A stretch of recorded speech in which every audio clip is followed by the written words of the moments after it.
Olá, meninos e meninas. Vamos iniciar mais uma aula de biologia. Meu nome é Socorro Leal e vamos iniciar um conteúdo novo hoje, que é evolução. O que é evolução? Evolução é um processo no qual ocorre mudança dos seres vivos ao longo do tempo, levando frequentemente ao surgimento de novas espécies. Essas modificações são passadas para os seus descendentes e é por isso que muitos definem evolução também como a descendência com modificações. O que isso significa? Primeiro, a maioria das pessoas pensa que quando se fala de evolução, está falando de uma coisa que vai melhorar. Nem sempre a evolução é um processo positivo. Ele pode ser levado a fatores negativos para aquela espécie. E o que se diz que a evolução é? Um exemplo. Uma pessoa, se você olhar um teste de DNA, tem 99% de chance daquela pessoa ser filha de tal pessoa. Esse 0,01% é um processo evolutivo daquela espécie, no caso nossa. Então, a evolução é um processo que ao longo do tempo vai se formando e vai modificando as espécies. Temos casos de processos evolutivos onde o que aconteceu? Uma pessoa nasceu com um tipo de deformidade. Isso acontece muito na região da Ásia, principalmente nas religiões hinduístas. E esse processo, essas modificações, nem sempre ocorrem na forma de evoluir para a positividade desses seres vivos. A maioria das características evolutivas são transmitidas de pai para filho. Lembrando que algumas vão ficar guardadas no seu código genético e só vão ser repassadas, às vezes, depois de ter 3 ou 4 gerações. Como o estudo da evolução pode ajudar a entender a história da Terra? Ao estudar a evolução, percebemos que as formas de vida que hoje conhecemos não são as mesmas que viveram milhares de anos atrás. Isso significa que as espécies têm uma história evolutiva e que muitas mudanças acontecem nelas até existir características que observamos hoje. Ou seja, as espécies, portanto, não são fixas. O que isso significa? Quando o planeta originou, tinha um determinado tipo de espécie. Com o processo, com o desenvolvimento evolutivo, essas espécies se transformaram. Eu tenho certeza que vocês já ouviram falar do megalodonte, que era um tubarão gigantesco, até maior do que a baleia azul, que é o nosso maior animal, que é um mamífero que tem em torno de média 30 metros. Então, o megalodonte, hoje em dia, ele não existe, mas pelo processo evolutivo, hoje o tubarão branco seria um descendente do megalodonte. Isso significa o quê? Que as espécies, com o passar do tempo, elas vão se modificando. Um exemplo da nossa espécie.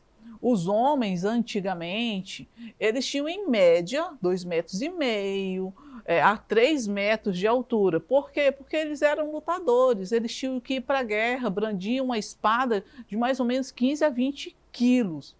Hoje em dia não, hoje em dia você vai para a guerra usando um revólver que tem um peso mais ou menos de 4, 5 quilos. Então você não precisa ter mais uma altura, um porte muito grande, porque na sua luta hoje em dia não é preciso mais ter tanta força. Então, pelo processo evolutivo, as espécies elas vão se adaptando e se modificando com o passar do tempo, aquele momento que ele está vivendo. Então, pode ser que daqui a uns milhares de anos, a nossa espécie seja outra. Tem até umas teorias bem interessantes que dizem que se começar a Terra a inundar, a espécie humana pode se adaptar e se originar como se nós pudéssemos nos transformar em animais aquáticos. Pode acontecer isso, gente? É uma coisa que a gente não pode ter certeza porque não aconteceu. Mas pelo processo evolutivo, se nós formos realmente estudar, pode ser uma coisa viável daqui a milhares de anos.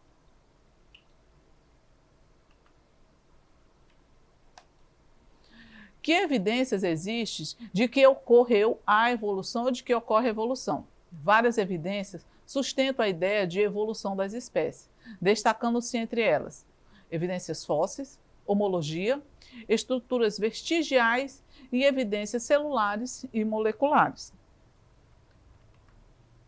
Evidências fósseis. Fósseis são restos ou vestígios de organismos preservados ao longo dos anos. Demonstram que houve modificações e extinção de algumas espécies. O que a gente pode ver com isso? Todo mundo aqui já ouviu falar dos dinossauros. Antigamente podia até se dizer que os dinossauros eram as espécies fictícias.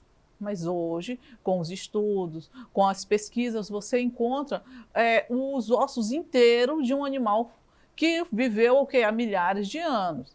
Teve aqui quem já procurou, tem aqui o fóssil da preguiça gigante, que habitou aqui na nossa região há milhares de anos atrás. Tem um fóssil de um jacaré, que tem, quem quiser ir, tem a réplica na UFAR, que é bem interessante de você estudar. Então, esses são órgãos vestigiais, são restos de animais que foram deixados ao longo do tempo, e esses seres foram se fossilizando, viraram fósseis, e hoje eles servem como provas, como evidências de que esses seres existiram há algum tempo atrás. Homologia. Análise de semelhanças biológicas entre organismos decorrente do mesmo ancestral comum, ou seja, mesma origem embrionária. Órgãos homólogos, semelhantes morfologias e fisiologias, e os órgãos entendidos como semelhantes. O que significa? Na nossa espécie de mamífero, né, na nossa classe dos mamíferos, nós temos o quê? Nós temos membros, mãos. Aí a gente diz o seguinte, tem as baleias. Baleia tem mão? Não, tem nadadeira. Mas na hora que você vai estudar a origem embrionária da nadadeira da baleia, nós vamos ver que a nadadeira dela, sim, é um órgão semelhante às nossas mãos. Aí você vai dizer, quer dizer então que a baleia tem mãos e pés. Tem mãos e pés, adaptados para a vida marinha. Como a asa de um morcego, que é o único mamífero que voa. Ele tem a mesma origem embrionária e tem função diferente. No nosso caso, as mãos, os nossos braços têm uma função, já nos morcegos as funções diferentes, porque a função ali daquele órgão é o voo. As aves têm a mesma origem embrionária, mas função completamente diferente. Então, órgãos homólogos são órgãos que têm a mesma origem embrionária, mas não obrigatoriamente têm a mesma função. Estruturas vestigiais. Estruturas presentes no corpo de um organismo vivo que perderam ou modificaram a sua funcionabilidade, não exercendo mais a sua função anterior, a qual era exercida em seus ancestrais. O que isso significa? Gente, todo mundo aqui já ouviu falar assim, o fulano teve que retirar apêndice. Ele teve uma crise de apêndice.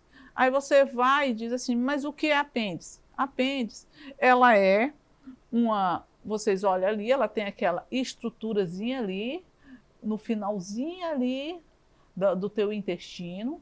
E se você olhar, na realidade ela não tem uma função dentro do nosso organismo. Função não tem. Então, pelo processo evolutivo, o que se diz? Que essa apêndice era um órgão em outro ser vivo, do qual nós originamos, e ele perdeu sua funcionabilidade no nosso processo evolutivo.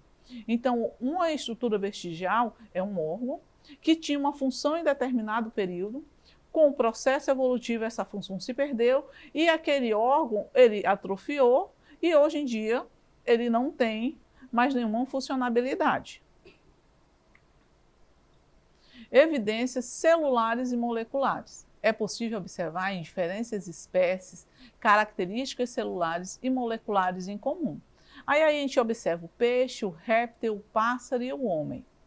Se você observar com clareza, a gente vê que os pássaros e os homens, eles são basicamente muito parecidos. Então essa evidência celular mostra que nós, no processo evolutivo, viemos de um mesmo ancestral molecular. Não significa dizer que nós somos, vamos supor assim, que tem muita gente que diz, ai, eu não sou descendente do macaco. Gente, nós não somos descendente do macaco. Nós viemos de um mesmo ancestral em comum que os outros primatas.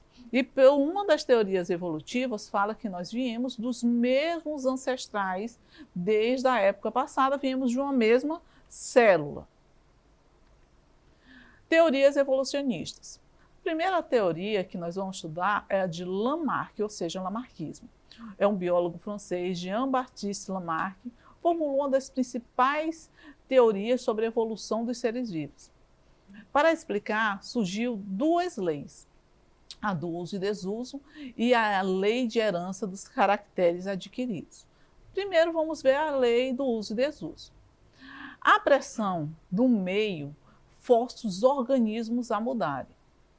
Pontua que quando uma espécie utiliza determinada parte do corpo com maior intensidade, essa parte se desenvolve ainda mais que as outras.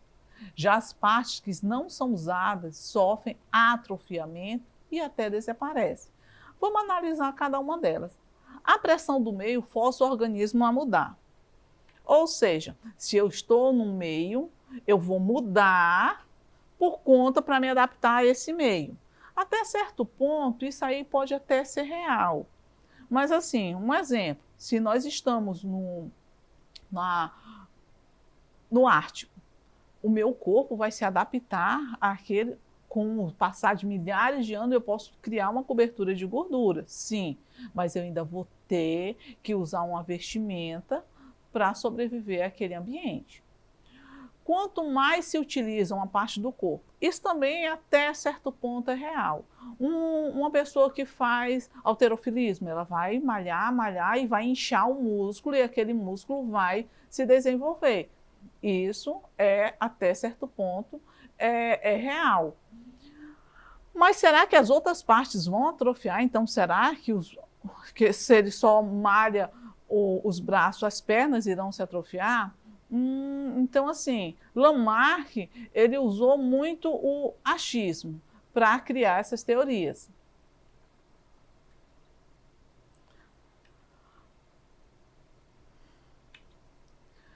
A pressão do organismo mudário pontua-se que quanto mais uma espécie utiliza determinado do corpo, com maior intensidade, essa parte se desenvolve. Aí o Lamarck, ele disse o seguinte, ele disse que as girafas, ao longo do tempo, olhem e observem a imagem, que você vê a primeira girafa, ela tem um pescoço curto, a segunda um pescoço maior, e assim, ele dizia o seguinte, que a girafa, ela tinha um pescoço curto, só que ela precisava comer as folhas lá em cima, então o que ela fazia? Ela esticava o pescoço, esticava o pescoço, esticava o pescoço, e com o passar do tempo o pescoço cresceu. Aí ele diz o seguinte, que esses animais que parecem as centopeias, eles tinham as pernas, só que ele não precisou mais de pernas, as pernas se perderam ao longo do tempo, como dos flamingos. Aí ele tinha as perninhas curtas, parecido com o da girafa. Então eles não... A água foi enchendo, então as pernas dele foram crescendo.